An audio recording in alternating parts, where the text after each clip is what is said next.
అందరికీ చలాన్లు అనగానే అది ఒక రకమైన టెన్షన్. అందరూ ఏదో ఒక రోజు ఇది ఫేస్ చేసే ఉంటారు. కానీ నేను చూసిన ఒక సంఘటనలో ఎవరిది తప్పో తెలుసుకోలేకపోతున్నాను.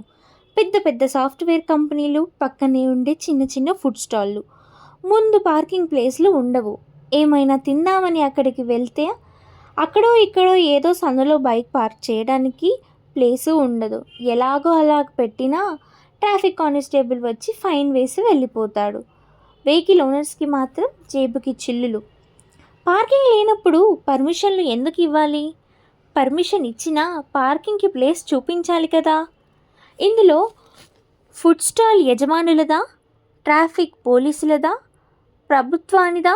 లేదా ఇన్ని చలాన్లు పడుతున్నా కట్టుకుంటూ పోతున్న మనదా? ఇవి ఓన్లీ ఫుడ్ స్టాల్ ముందు మాత్రమే కాదు, అన్ని షాపుల ముందు ఇదే పరిస్థితి. పెద్ద పెద్ద నగరాల్లో అందరినీ వేధిస్తున్న అతిపెద్ద కనిపించని సమస్య పార్కింగ్. మరి ఈ సమస్యకు సొల్యూషన్ లేకుండానే పర్మిషన్స్ ఇచ్చేస్తున్నారు, ఫైన్లు వసూలు చేస్తూనే ఉన్నారు, ఆదాయాన్ని పెంచుకుంటూనే ఉన్నారు. మీరు ఇలాంటిది ఎప్పుడైనా ఫేస్ చేశారా? చేస్తే ఎవరిది తప్పని మీ అభిప్రాయం? రండి కమెంట్ బాక్స్లో చెప్పండి.